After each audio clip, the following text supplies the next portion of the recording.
সিরিয়ার ক্ষমতাচ্যুত president Bashar আল আসাদ ও তার পরিবার রাশিয়ার রাজধানী মস্কোতে পৌঁছেছেন। ক্রেমলিনের সূত্র উল্লেখ করে দেশটির রাষ্ট্রীয় বার্তা সংস্থা তাস এই তথ্য নিশ্চিত করেছে।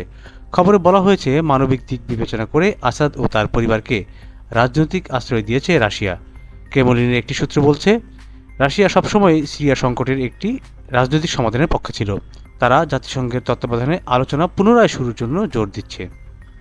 তাসের খবরে বলা হয়েছে, রাশিয়ার কর্মকর্তারা সিরিয়ার সশস্ত্র বিদ্রোহী গোষ্ঠীর সঙ্গে যোগাযোগ রাখছেন এবং সিরিয়ার বিদ্রোহীরা সিরিয়ায় অবস্থিত রাশিয়ার সামরিক ঘাঁটি ও কূটনৈতিক মিশনের নিরাপত্তাও নিশ্চয়তা দিয়েছে।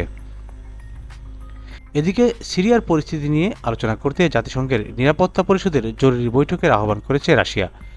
জাতিসংঘে দেশটির প্রথম উপস্থায়ী প্রতিনিধি দিমিত্রি পোলিয়ানস্কি জানান, সোমবার এই বৈঠক অনুষ্ঠিত হওয়ার সম্ভাবনা রয়েছে। বার্তা সংস্থা এএপি জানাচ্ছে, কূটনৈতিক সূত্রগুলো বৈঠকের সময় নিশ্চিত করেছে।